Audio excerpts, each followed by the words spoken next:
सहनाववतु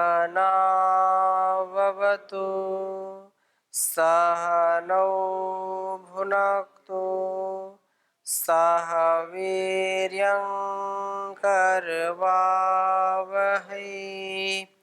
तेजस्विनावधीतमस्तु मा विद्विषावहै। ओम शांति शांति शांति। वैदिक जीवन पद्धति की इस कक्षा में आप सबका हार्दिक स्वागत है, अभिनंदन है। हम 495वीं कक्षा आज पढ़ रहे हैं और इससे जितना जितना हमको बोध हो रहा है उतना उतना हमारे अंदर और शोध जैसा विचार चल रहा है कि परमात्मा ने कितना हमारे लिए उपदेश किया है, कितना हमको चाहता है। ऐसे उस परमात्मा के गुणगान से, उसके ध्यान से अपने आप का हम परिष्कार करें, इस संसार का भी परिष्कार करें, सुसंस्कार से इसको परिपूर्ण कर दें। पिछली कक्षा में हमने द्वितीय मंत्र का आरंभ किया था और ईश्वर स्तुति प्रार्थना उपासना में यह मंत्र विशेष बोला जाता है। ओम हिरण्यगर्भः समवर्तताग्रे भूतस्य जातः पतिरेक आसीत् सदाधार पृथ्वीं द्यामुते मां कस्मै देवाय हविषा विधेमा। वह परमात्मा जो सबका रचने वाला है, स्वप्रकाशक है, सभी प्रकाशमान जो भी पदार्थ हैं वो बनाने वाला है और उनको धारण करने वाला, सूर्य चंद्र आदि सभी ग्रह नक्षत्रों को। तो थोड़ी सी चर्चा की थी, आज पुनः इसी मंत्र पर विचार करेंगे। पिछली कक्षा से कोई प्रश्न हो तो आप पूछिए। ओम स्वामी जी। जी क्या ईश्वर संपूर्ण जगत का जिसने प्रकाशित किया, तो क्या हम मानव जाति से अपेक्षा करता है कि हम उनकी प्रार्थना करें? क्योंकि ईश्वर ने दुर्गुण और सगुण दोनों बनाए हैं, तो मनुष्य का क्या कर्तव्य है और ईश्वर की क्या अपेक्षा है? ऐसी प्रश्न। जी जी, बहुत अच्छा प्रश्न है और ये लगभग लोगों को होता ही है। थोड़ा सा जो तर्क करते हैं कि ईश्वर इतना भक्ति की बातें करवा रहे हैं, इतना जो है स्तुति प्रार्थना उपासना करवा, जिसका मतलब भगवान जो है हमको ये चाहते हैं कि मेरी पूजा करते रहें, मेरा ही गुणगान करें और कुछ ना करें। ऐसा भाव नहीं होना चाहिए और ना ऐसी बात है, परंतु उस ईश्वर की भक्ति से जो हमको शक्ति मिलती है, जो साहस, जो संबल मिलता है, वो ईश्वर के लिए नहीं है, वो मेरे लिए है। ईश्वर की भक्ति करना क्या है, अभी आगे एक मंत्र आएगा, उसमें विशेष चर्चा इसकी हम करेंगे, या आत्मदा बलदा, उसमें विशेष इसकी चर्चा होगी। आपने पूछा तो केवल मैं संकेत ये करना चाहता हूं कि जैसे माता पिता अपने बच्चों का, अपनी संतानों का सदा हित चाहते हैं, कोई अहित चाहता है क्या? नहीं चाहता है। इसलिए परम पिता परमेश्वर भी हमारा हित चाहता है। जैसे माता पिता छोटे बच्चों को बताते हैं ऐसा करना, ऐसा नहीं करना, आपको ऐसा व्यवहार बड़ों के साथ करना, ऐसा छोटों के साथ करना, ऐसा गुरुओं के साथ करना, ऐसा अतिथियों के साथ करना, ऐसा अलग अलग परिप्रेक्ष्य में अलग अलग बातें माता पिता बड़े हमको समझाते हैं, ऐसा करना। और ये वो उनकी विशेष इच्छा होती है कि ऐसा करेंगे तो उनको क्या सुख मिलेगा, ये माने नहीं रखता। माता पिता गुरु आचार्य बच्चों को बताते हैं, क्यों? क्योंकि उनके जीवन में वो भद्र चाहते हैं, उनके जीवन का कल्याण चाहते हैं। तो ऐसे ही परम पिता परमेश्वर हमको उपदेश आदेश संकेत करता है, निर्देश करता है कि ऐ दुनिया के लोगों मनुर्भव, मनुष्य बनो, संसार के लोगों क्या बनो, मनुष्य बनो। और माता पिता गुरु आचार्य के प्रति कृतज्ञता का भाव रखो। जो व्यक्ति मनुष्यता अपने जीवन में रखेगा वो कभी भी पशुता का व्यवहार नहीं करेगा। जो अपने से बड़ों का आदर करेगा कभी उनका अपमान नहीं करेगा। तो ऐसे क्या है, उसका उत्थान होगा, व्यक्ति का उत्थान होगा, उसका पतन कभी नहीं होगा। जो ईश्वर की भक्ति करता है, ईश्वर के प्रति समर्पण की भावना से ओतप्रोत रहता है, तो ईश्वर उससे रुका हुआ है, या ईश्वर वो चाहता कि भक्ति करे तो मैं संभला रहूंगा, नहीं तो कहीं पतित ना हो जाऊं। ईश्वर को कोई चिंता नहीं है। वो भक्त के लिए है कि जब वो ईश्वर से जुड़ कर के रहेगा तो वो पतित नहीं होगा, वो गिरेगा नहीं, हताश निराश नहीं होगा। इस मानवीय जीवन के मूल्यों को समझ करके अपने जीवन में शुभ का आधान करेगा, दिव्यता का आधान करेगा, अपूर्णताओं से ऊपर उठ जाएगा, आत्म बल उसका बढ़ जाएगा, आत्म साहस उसका बढ़ जाएगा, जिससे वो कभी भी गलत कार्यों में प्रवृत्त नहीं होगा। माता पिता गुरु आचार्य के सामने हम कोई नशा करते हैं क्या, कोई कुचेष्टा करते हैं क्या? क्यों? क्योंकि हम जानते हैं उनको अच्छा नहीं लगेगा। ऐसे ही अगर हम ये समझ लें कि ईश्वर हर जगह है, कण कण में विद्यमान है, वो हमको देख सुन जान रहा है, तो हम गलत कार्य नहीं करेंगे। क्यों? क्योंकि वह ईश्वर नहीं चाहता है कि हम दलदल में फंसें।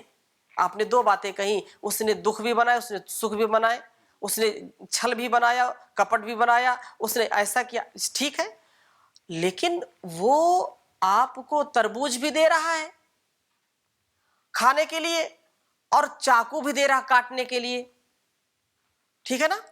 अब आप चाकू भी, आप बोलोगे परमात्मा ने चाकू भी बनाया, खरबूजा भी बनाया। अरे भाई, चाकू बनाया खरबूजा को काटने के लिए, और उस चाकू को आप किसी गर्दन पर चला दो तो ये तो बुद्धिमत्ता नहीं है। तो दुख भी बनाया, सुख भी बनाया। हमारे शरीर में उन्नति के रास्ते भी खोले हैं, अवनति के रास्ते भी खोले हैं। यदि हमारी रसना में हमको काबू नहीं है, हमारे उपस्थेंद्री में हमको नियंत्रण नहीं, संयम नहीं है, हमारी आंखों पर हमको संयम नहीं है, तो ये नरक ले जाने के लिए पर्याप्त है। एक इंद्रिय हमको नरक ले जाने के लिए पर्याप्त है। और यदि इनको हमने नियंत्रण कर लिया तो यही हमको उत्थान की ओर ले जाने के लिए कटिबद्ध है। उत्थान के लिए ही हैं ये, पतन के लिए नहीं है। अब हम उनको गलत अर्थों में ले, गलत दिशा में उसका प्रयोग करें तो ये हमारी नादानी है, नासमझी है, अज्ञानता है, अविद्या है, अल्पज्यता है। ठीक है जी। स्वामी जी प्रणाम। जी प्रणाम। जैसे सूर्य चंद्रमा जी परमात्मा बनाया, जी जी, कोरोना भी जीव तो है परमात्मा का छोड़ा हुआ। बिल्कुल बिल्कुल उसने छोड़ा है, तो क्योंकि हाँ जी, परमात्मा ने नियम बनाए हैं, ऐसा करेंगे तो ऐसा होगा। भाई, आपने जल भी उसने बना दिया है, पत्ते भी बना दिए हैं, बनाए हैं, खरपतवार भी उसने बनाया है।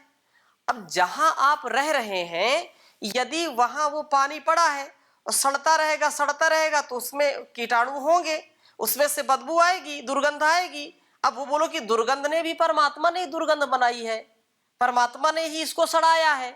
वो कारण और कार्य है। हम जैसे जैसे कारण उत्पन्न करेंगे कार्य होगा, उसको कोई माई का लाल रोक नहीं सकता है। शहद भी ईश्वर ने बनाया है और घी भी बनाया है, और दोनों अमृत के समान है। लेकिन जब दोनों को बराबर मात्रा में मिला करके किसी को खिला दें तो विष बन जाएगा वो। अब बोलो कि अब बनाया तो अमृत के समान है दोनों को, आप शहद का प्रयोग करिए, आपके लिए गुणकारी है, रोगों को दूर करने वाला है। घी बनाया है, घृत का प्रयोग करेंगे, बलिष्ठ बनेंगे। लेकिन कोई अज्ञानता में बोले कि मैं दोनों को खाऊंगा, मिला करके खाएगा तो राम नाम सत्य हो जाएगा। तो ऐसी स्थिति में कारण और कार्य से होता है। ईश्वर ने सब कुछ बनाया है, अर्थात उसने कारण और कार्य के जो विधान है उनका कभी भी अतिक्रमण नहीं किया है।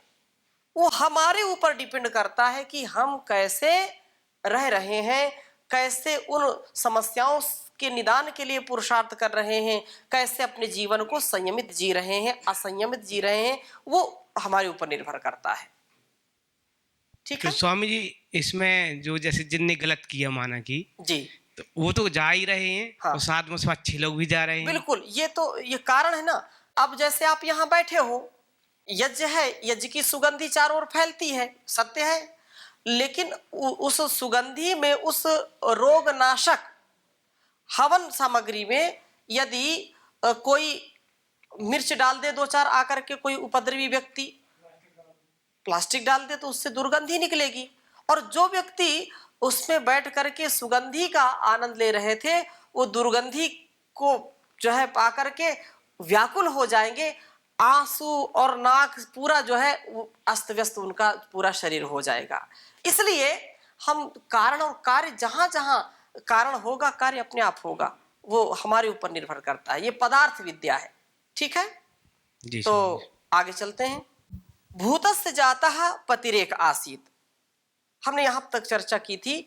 सारे और कोई प्रश्न है जी? स्वामी जी, इस मंत्र में एक शब्द आया पतिरेकः, जी जी इसको थोड़ा और खोल दीजिए। जी, ठीक है, उसी पर आते हैं। तो हमने पिछली कक्षा में यहां तक चर्चा की थी, सम आवर्त जो है अवर्त अग्रे, सम पूर्वक अवर्तत जो विद्यमान है अग्रे पहले से भी।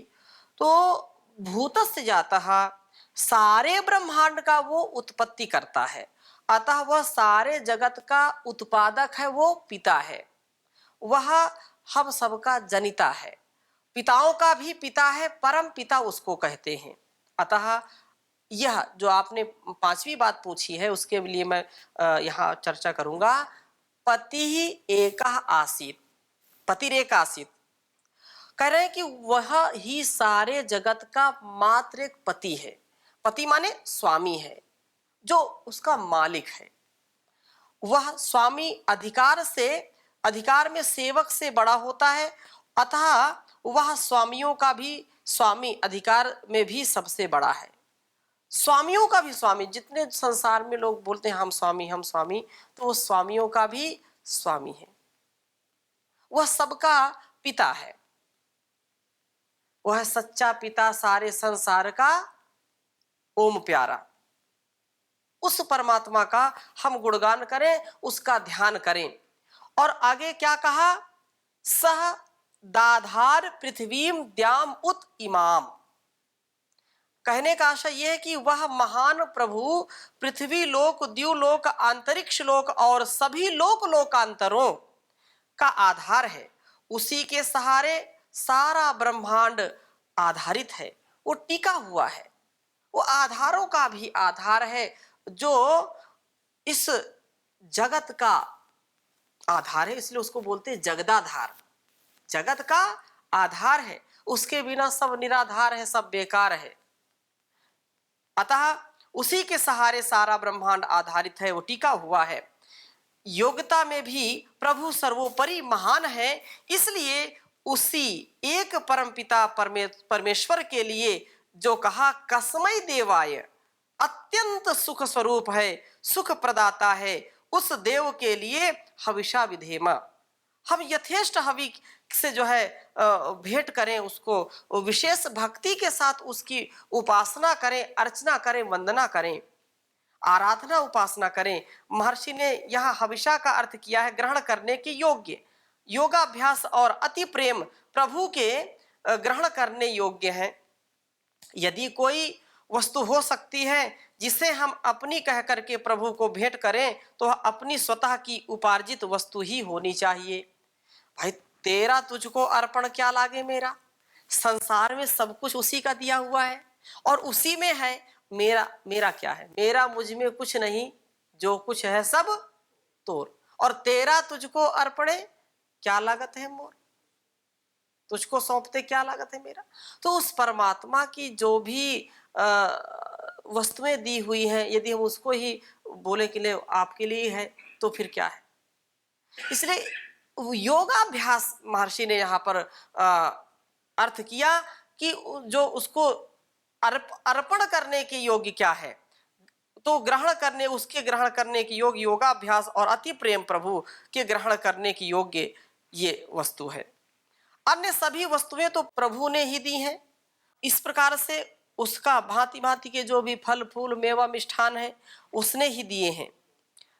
तू प्रभु को पूर्ण योगाभ्यास से अर्जित पवित्रता को भेंट कर। हम क्या दे सकते हैं? अपनी निजता, अपनी पवित्रता, अपना समर्पण, अपना अनकंडीशनल सरेंडर की जो स्थिति है, और हमारे पास देने के योग्य कुछ है नहीं। तो मंत्र का आदेश है, यह आदेश दे रहा है कि हे उपासक, तू प्रभु को पूर्ण योगाभ्यास से अर्जित पवित्रता को भेंट कर, अपने आत्मा का अथाह प्रेम भेंट कर, यही तेरी अपनी वस्तु है। बस इसी भेंट के साथ उस महान देवों के परम देव प्रभु से मोक्षानंद की जो सर्वोच्च अच्छाई है, सर्वोच्च जो मांग है, या सर्वोच्च, इससे उच्च कुछ हो नहीं सकता है। ऐसी भावना से ओतप्रोत होकर के जब कोई साधक उस परमात्मा का ध्यान करता है, उसका चिंतन करता है, उसके प्रति अपनी भक्ति भाव को प्रकट करता है, तो निश्चित रूप से वह हमेशा उच्च कोटि का स्थान प्राप्त करता है। क्योंकि बिना शुद्धता के, बिना ज्ञान के वो व्यक्ति आगे नहीं बढ़ सकता। वह सब कुछ बनाने वाला है। एक भक्त कहता है, मैं तेरे प्रेम की धुन में गाता हुआ जब कभी तेरे मंदिर में आया करूं, हे प्रभु मुझको इतना बता दो जरा, कौन सी भेंट सेवा में लाया करूं। मूर्ति को तो गढ़ता है यह आदमी, और फूलों को भगवान बनाता है तू। इस तरफ आदमी की है कारीगरी, उस तरफ सारे जग का विधाता है तू। मैं तेरे प्रेम की धुन में गाता हुआ जब कभी तेरे मंदिर में आया करूं, किस तरह फूल जो की है तेरी कृति, आदमी की कृति पर चढ़ाया करूं। आदमी ने बना ली तेरी मूर्ति, तेरी सूरत कहीं नजर आती नहीं। हे प्रभु मुझको इतना बता दो जरा, कौन सी भेंट सेवा में लाया करूं। उम्र भर इसको यूं ही खिलाते रहो, मूर्ति तो कोई चीज खाती नहीं। मूर्ति को तो खिलाना बेफायदा हुआ, फिर तुझे किस तरह मैं रिझाया करूं। हे प्रभु मुझको इतना बता दो जरा, कौन सी भेंट सेवा में लाया करूं। मानता हूँ कि तू मूर्ति में भी तो है, इसके बाहर भी तो तू ही मौजूद है। घर के बाहर ही बैठा मिले तू अगर, फिर अंदर से बुलाना तो बेसूद है। हे प्रभु मुझको इतना बता दो जरा, कौन सी भेंट सेवा में लाया करूं। पथिक है मूर्ति में ही यह मान करके सदा, तुझे क्या मैं समर्पित कराया करूं। मैं तो तेरे प्रभु की धुन में गाता हुआ जब कभी तेरे मंदिर में आया करूं। हे प्रभु मुझको इतना बता दो जरा, कौन सी भेंट सेवा में लाया करूं, कौन सी भेंट सेवा में लाया करूं। तो वह परमात्मा कण कण में विद्यमान है। हम उसके प्रति कृतज्ञता पूर्वक अपने जीवन को अर्पित करें, समर्पित करें, तभी वह कल्याण हमारे जीवन को दे सकता है। और वो सुख देने वाला है, सुख स्वरूप है। क्योंकि और संसार में सब दुख है, दुरित है, दुर्गुण है, दुर्व्यसन है। इनसे बचने का एक ही उपाय है कि हम उस परम पिता परमेश्वर की भक्ति करें, उसकी उपासना करें, और कोई दूसरा उपाय नहीं हो सकता है।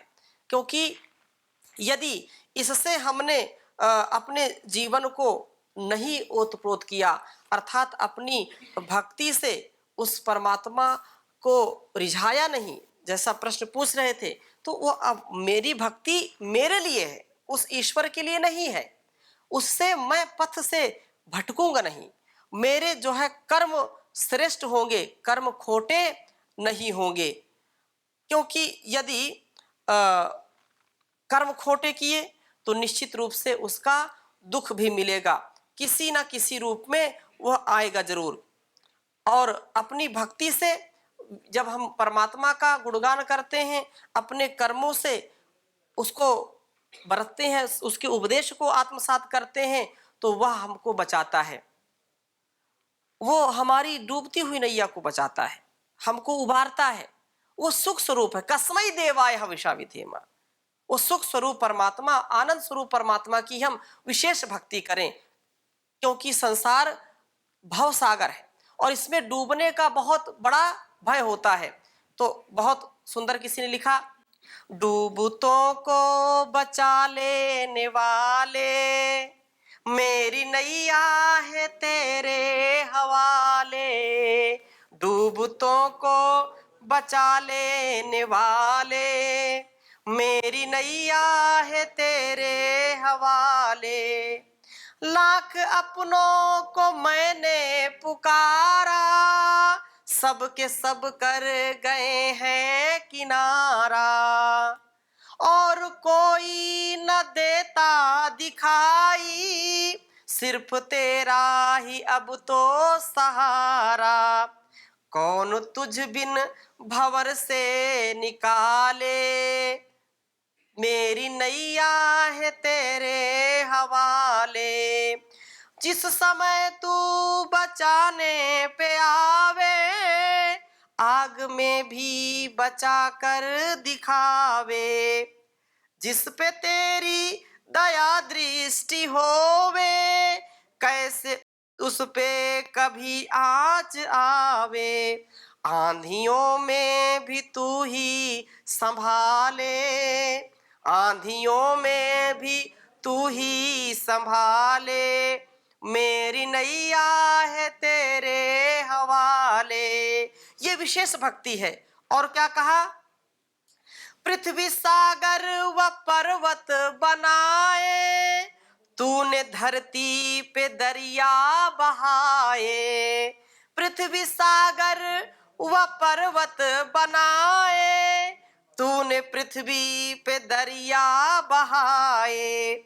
चांद सूरज करोड़ों सितारे, फूल आकाश में भी खिलाए। तेरे सब काम जग से निराले, मेरी नैया है तेरे हवाले। बिन तेरे चैन मिलता नहीं है, फूल आशा का खिलता नहीं है। बिन तेरे चैन मिलता नहीं है, फूल आशा का खिलता नहीं है। तेरी मर्जी बिना तो जहां में पथिक पत्ता भी हिलता नहीं है। तेरे बस में अंधेरे उजाले, तेरे बस में अंधेरे उजाले। मेरी नैया है तेरे हवाले। डूबतों को बचा लेने वाले, मेरी नैया है तेरे वाले। तो अपने संपूर्ण इस संसार में आकर के संपूर्ण उत्तरदायित्वों को निभाते निभाते सारे स्वकर्तव्यों को परमात्मा के अर्पण करके करें। परम पूज्य स्वामी जी महाराज, परम पूज्य गुरु जी बार बार इस बात को कहते हैं कि हमारा जो व्यक्तित्व है, हमारा जो अस्तित्व है, उस परम पिता परमेश्वर से है, इसलिए उसके प्रति हमको पूरा विश्वास, पूरी आशा, पूरी श्रद्धा, पूरी भक्ति निष्ठा के साथ अपने कर्मों को ईश्वर अर्पण होकर के करना है। ब्रह्म काम होकर के, आप्त काम होकर के, निष्काम होकर के जब हम कर्मों को करते हैं तो ये उसकी सच्ची भक्ति है। जो यहाँ कहा कस्मै देवाय हविषा विधेम, विशेष भक्ति हम करें, किसी लालच से नहीं, किसी जो है आकर्षण से नहीं, कि विषयासक्त होकर के नहीं, अपेक्षा उपेक्षा से रहित होकर के, मान अपमान सुख दुख सारे द्वंद्वों को सहते हुए अपने निज कर्तव्य को, जैसा जिसको उत्तरदायित्व मिला, जैसा परमात्मा ने उस विधि ने विधान ने हमको जो उत्तरदायित्व निभाने का, कर्तव्य निभाने का दिया है अवसर, उसको हमको करना चाहिए और उसमें कभी भी अपने को निराशा हताशा नहीं आनी चाहिए। ये ईश्वर की भक्ति से ही हमको प्राप्त हो सकता है और कोई दूसरा साधन नहीं है। नहीं तो कर्म भी हमको खींचते हैं। कुर्वन्नेवेह कर्माणि जिजी विशेषतम समाह एवं त्वयिनान्यथे तोस्ति न कर्म लिप्यते नरे। असूर्यानाम ते लोका अंधेन तमसावृता तास्ते प्रेत्यापि गच्छन्ति ये केचात्मनो जनाः। ये जो ईश्वर की प्रेरणा है हमारे अंदर जो उसका आदेश उपदेश संदेश आता है, उसका हम कभी अनादर न करें। वही उसकी विशेष भक्ति है। उसकी भक्ति से ही हमको विशेष शक्ति मिलती है और हमारा जीवन उन्नत हो जाता है। ये कभी भी पतित नहीं होता है। तो अपने जीवन का एक एक पल पल उसके लिए हम जब समर्पित होकर के अर्पित करेंगे तो मेरा भी जीवन मेरे आत्म कल्याण से राष्ट्र कल्याण और विश्व कल्याण उसमें निहित है। इसमें कभी भी अपने को पीछे नहीं रहना चाहिए। सदा सर्वदा सर्वत्र उसकी विशेष भक्ति से अपने को युक्त होना चाहिए। तो इस प्रकार से हम शुभ संकल्पों से सदा ओतप्रोत रहे। आज की कक्षा में यहीं तक, शेष चर्चा अगली कक्षा में करेंगे। ओम शांति शांति शांति।